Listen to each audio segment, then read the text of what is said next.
This is the Compass Podcast, finding spirituality in the everyday. Welcome back. My name is Ryan Dunn. We're going to have a conversation with Elizabeth Cooledge Jenkins today, centered on patriarchy in church, women's agency, and re-examining some traditional interpretations of Scripture. It's an enlightening use of time, I guarantee it. While Michelle Maldonado wasn't available for this podcast recording, we would both appreciate it if you took a moment to leave a rating and or review of Compass. Having people share their thoughts helps us hone in on delivering valuable content for you, and it helps potential guests decipher if this podcast is the right fit for them. So your thoughts in the form of a review are really, really appreciated. Let me tell you a bit about Liz Jenkins. She believes that people, faith communities, and religious traditions are at their best when they're always forming and reforming. It's a process of improvement. I totally agree. Liz is a writer, preacher, and former college campus minister with degrees from Stanford University and Fuller Theological Seminary. Her book, Nice Churchy Patriarchy, is due out later this week. Actually tomorrow as of release of this podcast, but that's December 1st, 2023 to be exact. So you can likely pick that book up from your favorite seller right now. In this episode, you probably want to listen for the ways in which niceness, though well-meaning, can be a hindrance to equality and justice. Also, listen for the word complementarianism and how its practical application can limit everybody. And if you're ready, let's get to it. Conversation about niceness, patriarchy, and a bit of advice about writing with Elizabeth Cooledge Jenkins. Okay, we're talking about, patriarchy and church institutions and all kinds of fun things like that. So it's going to get a little heavy today. But Liz, before we get into that, let's start with a softball question. How goes it with your soul today? Is that a softball question? Not a softball question. No, that's kind of that deep. Always takes people back. That's kind of deep. No. Well, first, thank you so much for having me on this podcast. I'm really excited about it. The soul is complicated. Definitely excited for the book launch that's happening in just a couple weeks now. Definitely at the same time deeply disturbed by everything happening in Gaza and around the world. So the soul is a complicated thing. Happy to be here talking to you, and also just acknowledging that this is not an easy time in our world. Yeah.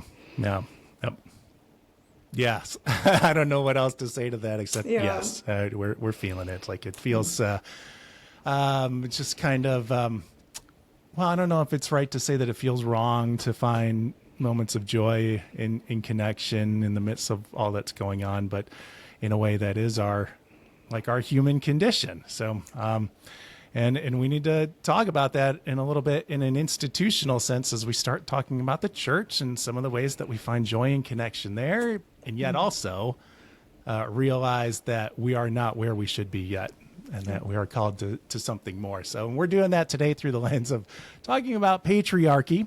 You talked about the book that you have coming out. When is that due out? Yeah, it comes out on December 1st. Okay. It's called Nice Churchy Patriarchy. That's not just a nice, catchy title, however. There's a lot of thought that went into it. There's some double meaning going on there. So can you share with us a little bit about where that title came from? Yeah, totally. I think maybe the topic of patriarchy in general has gotten a little bit more airtime with the Barbie movie that came out this summer and all that. So I feel like that was a really good kind of feminism 101, get people thinking about things. And so the book deals specifically with the churchy varieties of patriarchy and what forms that can take in church environments and religious communities. That's my experience. That was my 20s, going to a church that had some explicitly patriarchal structures and systems and lots of attitudes for sure. And then the nice part of that, the nice churchy patriarchy, I feel like I was pretty fortunate to not be involved in some of the worst of patriarchal church environments. I feel like we've seen like the documentary Shiny Happy People and that kind of thing expose some of those very extreme patriarchal environments. And the churches that I've been a part of were full of good people, nice people, kind people, people who are really doing their best to serve God and love people, and yet who interpreted scripture in particular ways that I think are really damaging. So that's kind of what I'm trying to get at with the title, those kind of subtler forms that patriarchy can take in church communities and what we can do about that. Yeah. Well, so it sounds like you came up in a church tradition where maybe women were elevated into leadership. That's the tradition that I'm speaking out of as a United Methodist. We claim that, well, we've been ordaining women to leadership since the 1950s. It's well before my lifetime. So like, problem solved, right? What's the issue? And yet, talk to most people, and there's still a sense that, well, patriarchy exists within this institution, and patriarchy exists at large in our churches. How are some of the ways that, well, you've encountered patriarchy showing up in that kind of like nice churchy atmosphere, or that you still see it existent in the institutions at large, even those that, claim that, well, we hammered that out a long time ago? Yeah, totally. So just for a little bit of context, I grew up in the Presbyterian PCUSA church tradition. So that's also one that has been ordaining women for decades. And then in my young adulthood, I wandered into more of evangelical spaces, some of which did not approve of women in ministry, at least not in all of the different forms that can take. And so by the time I wanted to go to seminary, I was pretty frustrated with that. And so I sought out a seminary that was fully egalitarian and that has been welcoming women into all of their programs since before I was born. So that was really good and really a relief in some ways. And I think it took me a minute to realize that at the same time, just because women were fully welcomed into those programs didn't mean that those programs were always a comfortable space to be as a woman. So, I think there's a lot of different directions we could go with the conversation about what forms patriarchy takes. I think some of the things I get into in the book are those casual comments that people make sometimes. There were casual comments that professors would make that made me feel unwelcome as a woman in seminary, even though that was not at all their intention. There's the way that women's voices are listened to or not listened to. And I really felt that in the egalitarian church community that I was a part of during that time. So I think there's ways that we still need to learn how to share power more fully, even if there's no explicit restrictions on what roles women do or don't have. Let's talk about the comments a little bit, because I feel like this is one of the spaces where even those of us who claim to be a little bit more enlightened and definitely, strive to be in the nice group, can still be guilty of this kind of liminalization. And so within the seminarian context, where you're in this space where you're being trained and elevated towards leadership, what were some of the comments that you did hear that were still kind of retractive? Yeah. Well, one of the stories that I reflect on in the book involves a time that I tried to push back a little bit on something that one of my seminary professors was teaching. And I'll spare you the details, but it was something that felt important to me, that I felt was missing from the perspective that he was sharing. And so I was very nervous about it, because I'm not really a person who really enjoys conflict or publicly challenging people, but this felt really important to me. So I raised my hand and tried to say a few things, and I was very aware at the time that I think that nervousness showed, like I feel like in my face, and like my hands probably shaking a little bit. And I don't know if I fully articulately expressed what I meant to, but I tried, and I felt good about trying, right? The general topic of the conversation was about money and fundraising and our approach to that, and who is centered as we think about these things. And so the professor, this male professor, heard out what I was trying to say, and then kind of took a step back and laughed a little bit and was like, well, this is why, as I was saying, it's so hard to talk about money. People get so angry and frustrated about it so easily. And to me, that was an excuse not to address the concerns that I was trying to raise. And I felt like it was a very gendered response, even though I don't think that was this professor's intention. I couldn't help but find myself wondering, would he have responded that way to a male student who'd raised some similar concerns? And so it kind of, I think stories like that can get us reflecting on how emotion is perceived differently across genders, what kind of emotions people are allowed to express or not express, how anger is perceived differently, how women are easily written off as overly emotional, whereas maybe if a man had said some similar things, it would have been like, oh, it's great that he's so passionate about this cause. So those are some of the things that come to mind. Yeah, well, and that's just a glimpse at how ingrained some of this can be, right? Yeah. I mean, it's on a subliminal level in some aspects, where even people who are, I guess, active in trying to confront that can still hold these assumptions, well, not assumptions, but enculturations about roles. And you mentioned in Getting Up that, you're a little shy about the confrontation and a little bit nervous, and that is familiar for a lot of us because we just want to be nice people, and there's something unpleasant about being confrontational. But you've noted in your work that niceness can actually sometimes be detrimental, especially in relation to issues of justice and inequality. How does niceness sometimes contribute to this damage or harm? Yeah, I think that niceness is often sometimes not so much kindness, which I'm all for, as it is about conflict aversion or aversion to tension or aversion to change.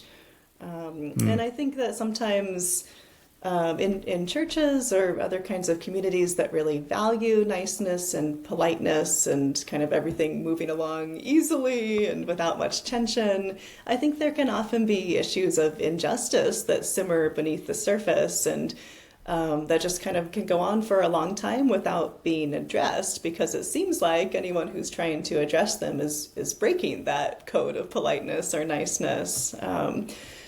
And kind of breaking that sense of unity. But really, the unity is shallow. It's not real unity if there's injustice that's lurking underneath, whether that's patriarchy or white supremacy or any of the different issues of injustice that still linger. I think sometimes it takes disrupting that status quo, but that can be a hard thing to do in communities that value that pretense of everything's going great, we're all on the same page.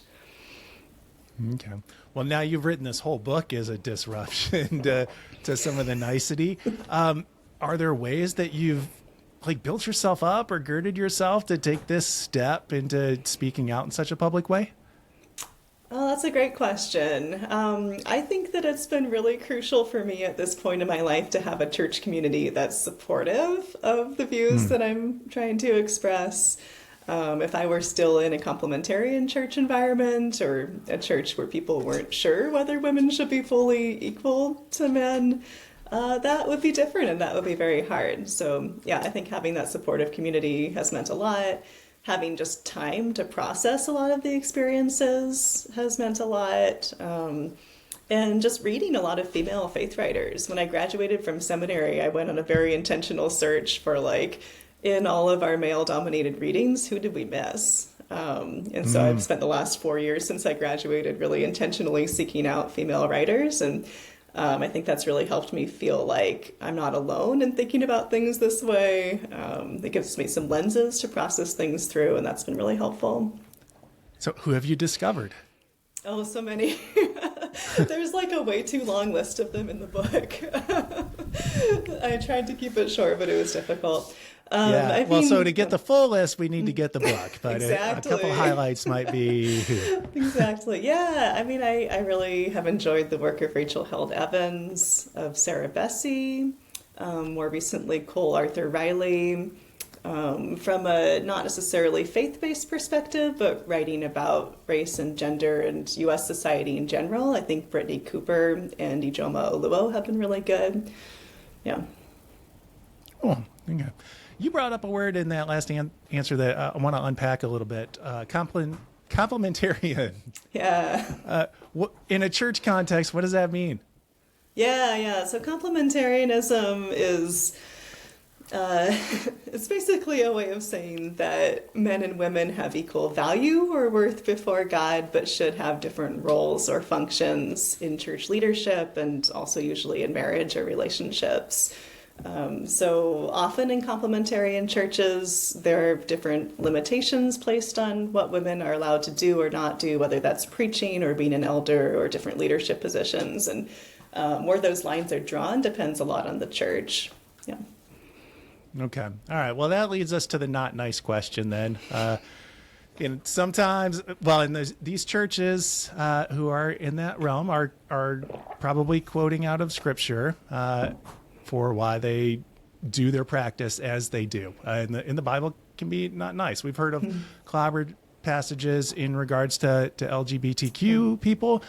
There are also clobber passages in regards to women, and especially women in leadership, specifically out of writings that are attributed to Paul. Yeah. So what do we do with those quote unquote clobber passages today?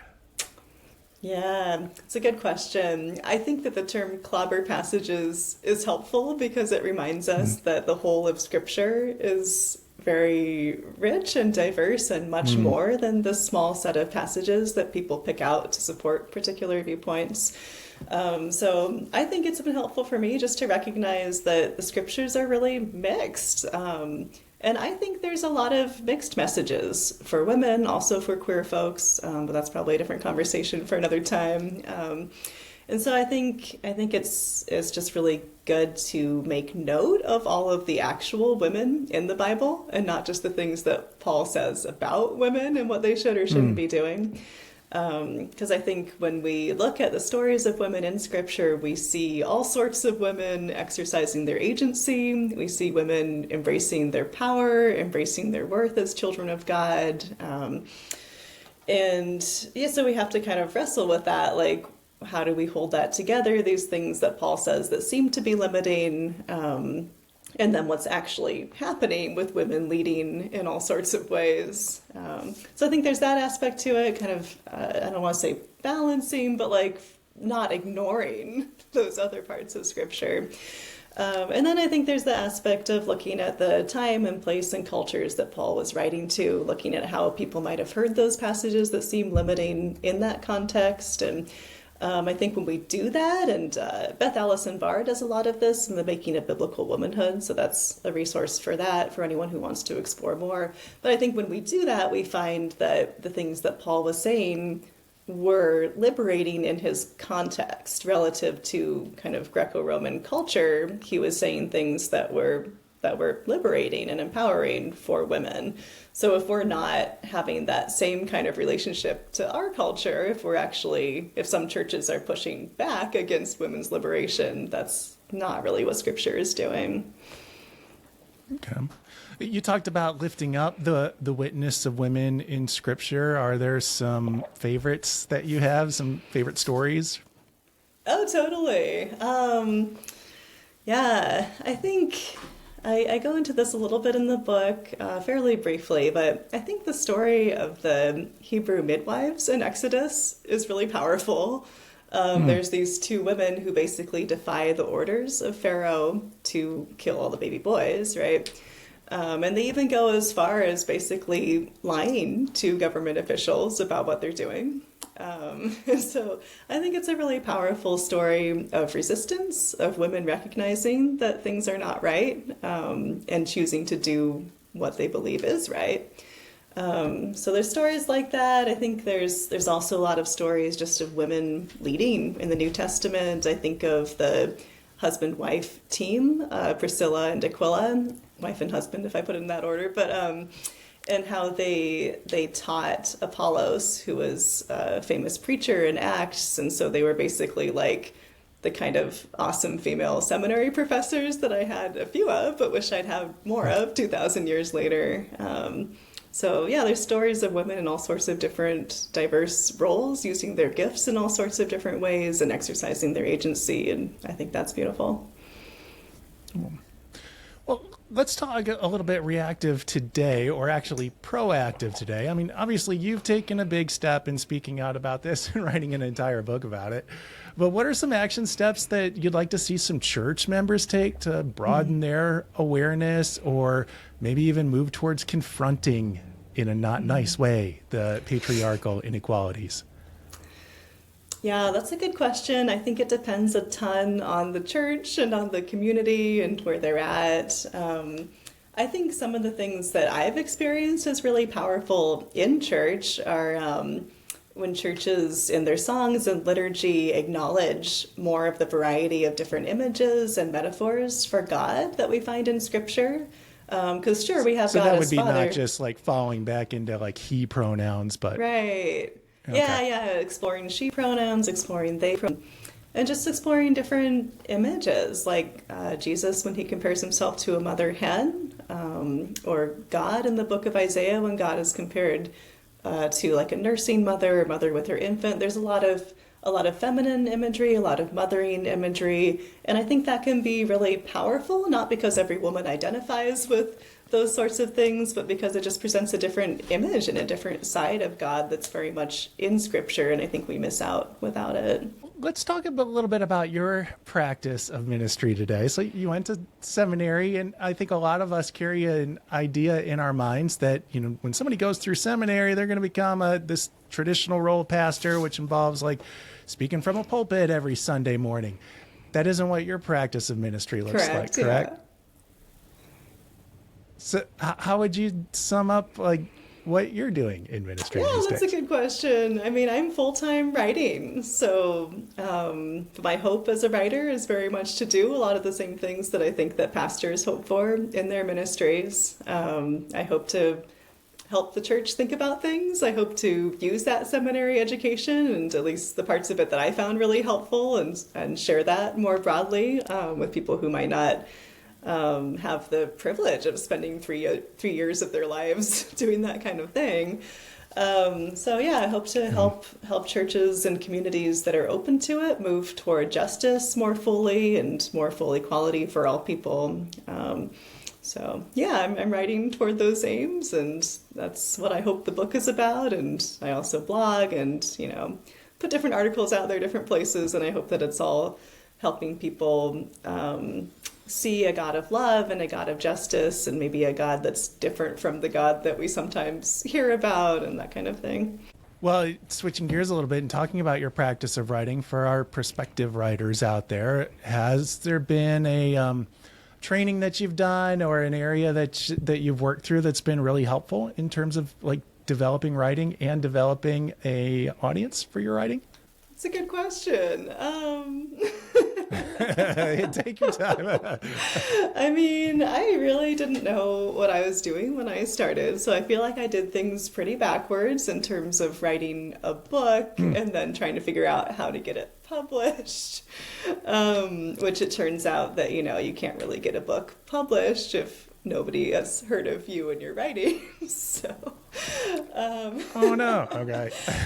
You have to build the audience. Yeah. Okay. So I think that, that was kind of the motive for starting to try to get other articles out there, but it's turned out to be a really good journey that's been meaningful way beyond just trying to get a book published. So I don't know if I really have helpful advice, but I think just finding the right websites and magazines where people you're trying to connect with are looking for that, right? So I think it just took me a while to find those spaces where my work was resonating. But I think it's worth doing because I think there are a lot of spaces and people who are really trying to rethink faith and justice and God and theology and everything. And I think it's really exciting to be able to do that together. So, yeah.